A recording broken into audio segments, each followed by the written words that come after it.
Doctor, ನನ್ನ ಬೆನ್ನು ನೋವು ಕಡಿಮೆ ಆಗುತ್ತಿಲ್ಲ. ಇದು ಗಂಭೀರ ಸಮಸ್ಯೆನಾ? ಹೆಚ್ಚಿನ ಬೆನ್ನು ನೋವುಗಳು ಅಪಾಯಕಾರಿಯಾಗಿರುವುದಿಲ್ಲ. ಆದರೆ 3 ಎಚ್ಚರಿಕೆಯ ಲಕ್ಷಣಗಳನ್ನು ತಿಳಿದುಕೊಳ್ಳಬೇಕು. ಮೊದಲನೆಯದು, ಕಾಲುಗಳಲ್ಲಿ ಬಲ ಕಡಿಮೆ ಆಗುವುದು, ಪ್ರೈವೇಟ್ ಪಾರ್ಟ್ಸ್ನಲ್ಲಿ ಸೆನ್ಸೇಷನ್ ಕಡಿಮೆ ಆಗುವುದು ಅಥವಾ ಮಲ ಮೂತ್ರ ನಿಯಂತ್ರಣ ಕಳೆದುಕೊಳ್ಳುವುದು. ಇವು ಕಂಡುಬಂದರೆ ತಕ್ಷಣ ವೈದ್ಯರನ್ನು ಸಂಪರ್ಕಿಸಬೇಕು. ಎರಡನೆಯದು, ಬೆನ್ನು ನೋವಿನ ಜೊತೆ ಜ್ವರ, ಕಾರಣವಿಲ್ಲದೆ ತೂಕ ಇಳಿಕೆ, ಹಿಂದಿನ ಕ್ಯಾನ್ಸರ್ನ ಇತಿಹಾಸ ಅಥವಾ ರಾತ್ರಿ ನಿದ್ದೆಯಿಂದ ಎಬ್ಬಿಸುವಷ್ಟು ನೋವು ಇದ್ದರೆ ಪರೀಕ್ಷೆ ಅತ್ಯಗತ್ಯ.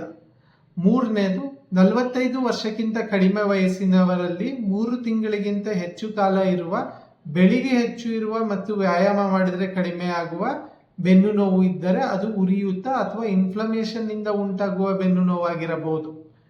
ಹೆಚ್ಚಿನ ಬೆನ್ನು ನೋವುಗಳು ಸಮಯ ಮತ್ತು ಸರಿಯಾದ ವ್ಯಾಯಾಮದಿಂದ ಸುಧಾರಿಸುತ್ತವೆ.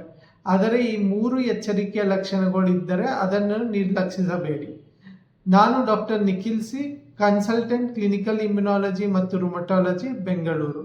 ಇಂತಹ ಲಕ್ಷಣಗಳು ಇದ್ದರೆ ವೈದ್ಯರನ್ನು ಸಂಪರ್ಕಿಸಿ. ಇನ್ನಷ್ಟು ಆರೋಗ್ಯ ಮಾಹಿತಿಗಾಗಿ ಫಾಲೋ ಮಾಡಿ.